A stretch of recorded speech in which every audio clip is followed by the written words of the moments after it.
गज्जा के अंदर भुखमरी है।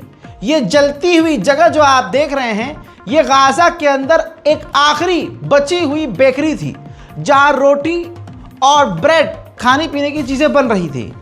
इस एक लौती बेकरी को इजराइल ने बमबारी करके उड़ा दिया और ये तमाम हरकतें इंटरनेशनल लॉ के मुताबिक गलत है, गैरकानूनी है।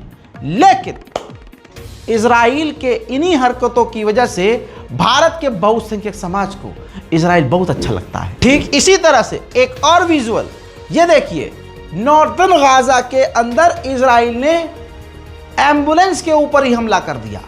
अब आप अपने दिल पर हाथ रख के बताइए कि क्या ये गैर कानूनी नहीं है? इंटरनेशनल लॉ का सीधा उल्लंघन हो रहा है, दुनिया देख रही है। डबल फेस देखिए सोशल मीडिया का।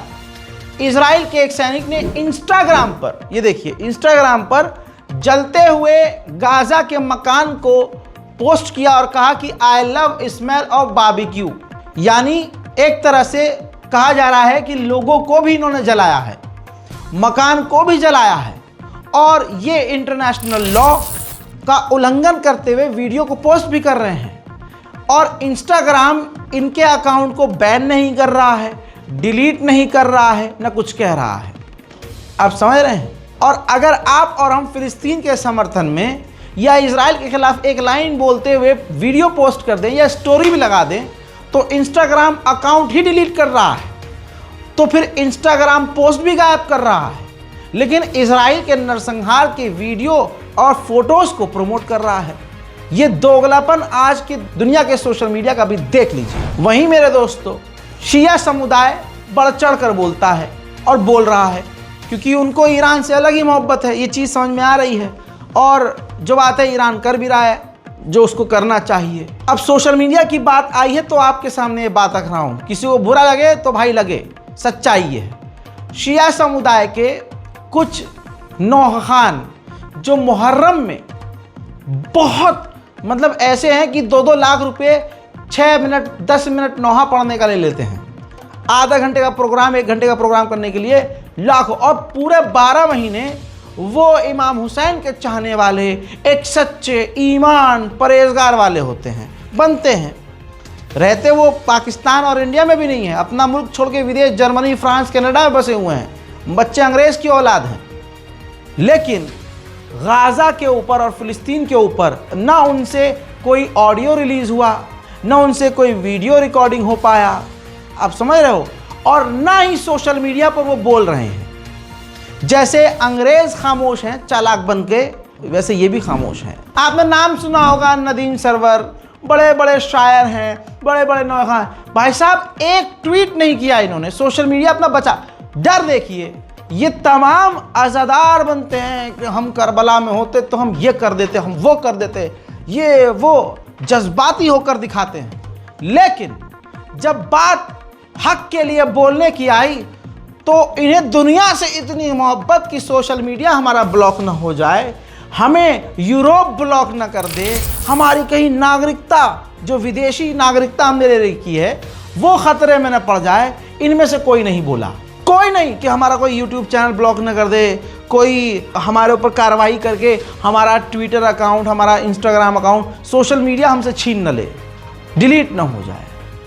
और ये बात करते हैं अहले बैत की, ये बात करते हैं कुर्बानी देने की। बहुत बढ़िया भाई, बहुत बढ़िया। खड़े होकर इनके लिए तालियां होनी चाहिए। उधर यूएन एक्सपर्ट ने वार्निंग दी है कि गाजा के अंदर सुसाइड बहुत हो रहे हैं, सुसाइड रेट बढ़ चुका है।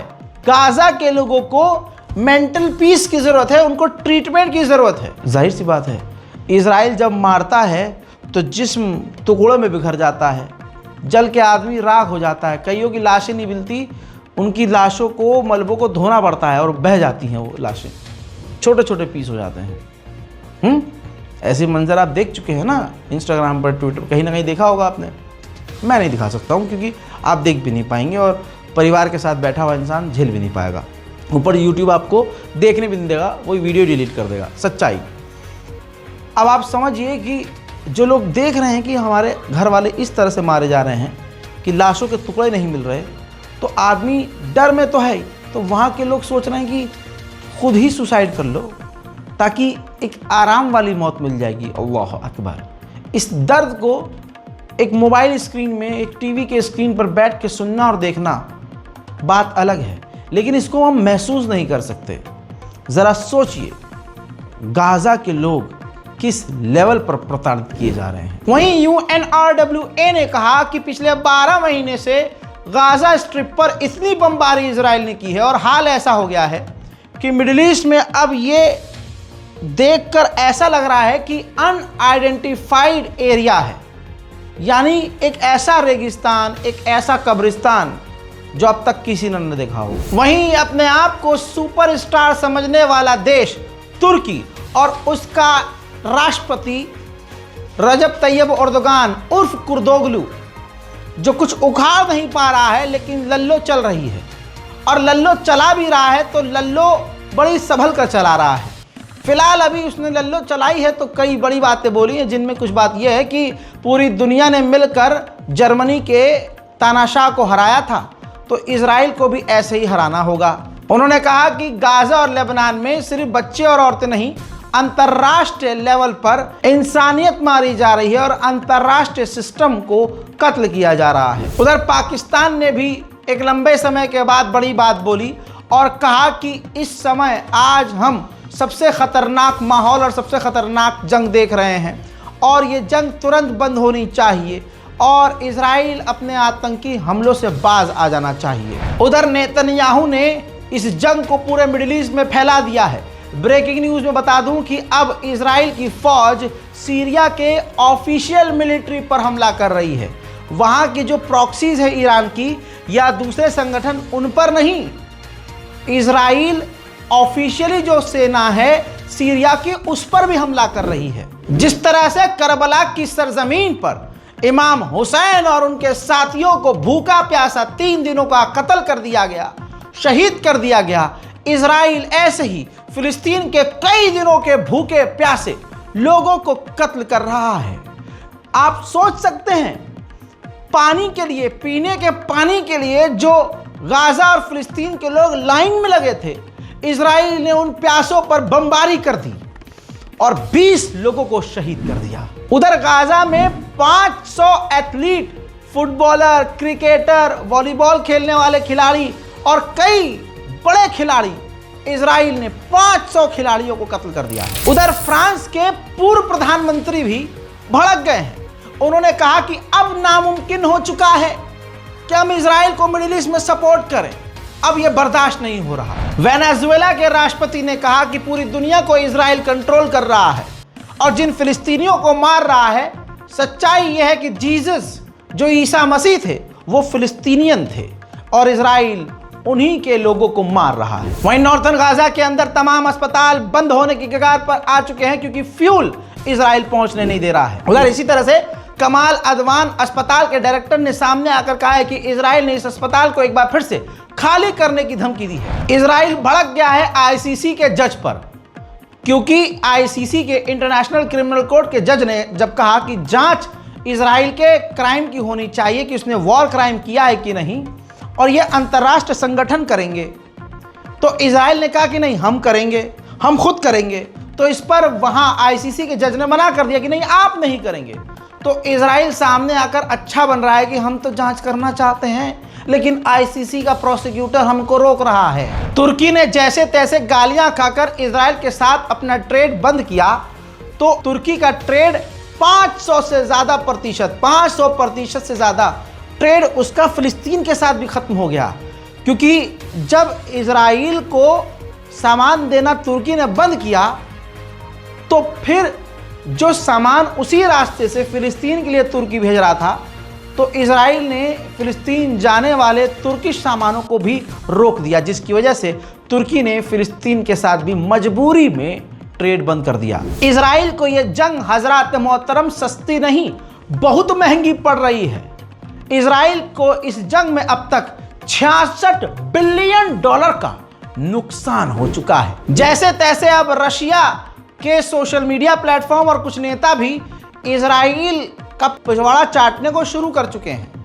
टेलीग्राम जो रूसी एक सोशल मीडिया प्लेटफॉर्म है, इसने कई सारे फिलिस्तीनी चैनल को, ग्रुप को अपने टेलीग्राम प्लेटफॉर्म से डिलीट कर दिया है। उधर फुद्दू और सस्ते और नकली यह अरब जो इजिप्ट है, ये देखिए सैन्य परेड करी है, सेना, जमीनी सेना, थल सेना दिखाई है। अब इस सेना का बत्ती बनाकर क्या कहूं कि कहां डाले, लेकिन इजिप्ट के राष्ट्रपति भी भरमबाजी में इस सैन्य दिखावे में शामिल थे। हथियार दिखा रहे हैं, सेना दिखा रहे हैं। अरे ऐसी सेना का क्या फायदा जो अपने मुसलमानों की रक्षा न कर सके, और इजराइल इनको भी धमकाता है। ऐसे में ये समझ में नहीं आया कि इजिप्ट अपनी ये सेना दिखाकर क्या बताना चाह रहा है। ऐसी सेना का क्या फायदा जो फिलिस्तीनियों और गाजा की रक्षा न कर सके। मेरे दोस्तों, यहिया सिनवार हमास के लीडर जिंदा हैं।